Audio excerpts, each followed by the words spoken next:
அனைவருக்கும் வணக்கம். மற்றும் ஒரு காணொளியில் உங்கள் அனைவரையும் சந்திப்பதில் மிக்க மகிழ்ச்சி. எனவே இன்று 22ஆம் தேதி காலை 6 மணிக்கு உங்கள் அனைவரையும் சந்திக்கின்றேன். எனவே இன்றைய காலை பகுதியில மிக முக்கியமான ஒரு செய்தி அரசாங்க தரப்பிலிருந்து வெளியாக இருக்கின்றது. போலீஸ் ஊடக பேச்சாளர் நிகால் தல்டுவ இந்த செய்தியை வெளியிட்டிருக்கின்றாரு. குறிப்பாக அத நீங்க இன்னும் 1 வார காலத்திற்கு எந்த விதமான பேரணியோ, ஆர்ப்பாட்டங்களோ, வெற்றி கொண்டாட்டங்கள்ல ஈடுபட முடியாது என்பதாக திட்டவட்டமாக அறிவுறுத்தப்பட்டிருக்கிறது.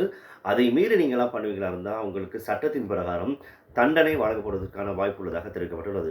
அதையும் தாண்டி மிக முக்கியமாக நேற்று இரவு 10 மணி முதல் இன்று காலை 6 மணி வரை ஊரடங்கு சட்டம் பிறப்பிக்கப்பட்டுள்ளது. இந்த சட்டமானது இன்றைய தினம் நண்பகல் 12 மணி வரைக்கும் நீடிக்கப்பட்டிருக்கின்றது. எனவே வெற்றியை கொண்டாட போறேன், ரோடுக்கு போறேன், வேலைக்கு போறேன் என்பதாக நீங்க வீதிகளில் தெரிவதை தயவு செய்து நீங்க தவிர்த்துக் கொள்ளுங்க.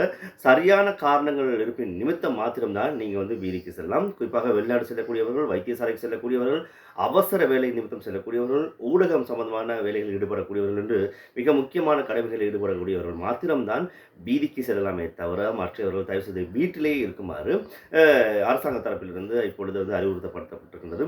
எனவே மிக வேகமாக இப்பொழுது 9வது ஜனாதிபதி தேர்தலுக்கான அந்த தேர்தல் முடிவுகள் வெளியாகி கொண்டிருக்கின்றன.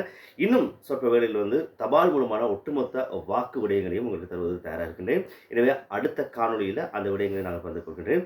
குறிப்பாக பார்த்தீங்கன்னா இப்பொழுது நிலவரத்தின் பிரகாரம் அன்ருகுமார் திசாநாயக்கா அவர்கள் முன்னிலை வைக்கின்றார். 5,50,000 வாக்குகளை பெற்றிருக்கிறார். அதற்கு அடுத்தபடியாக இரண்டாவதாக சஜித் பிரேமதாஸ் அவர்கள் காணப்படுகின்றார். கிட்டத்தட்ட 3 லட்சம் வாக்குகளை அண்மித்திருக்கிறார்.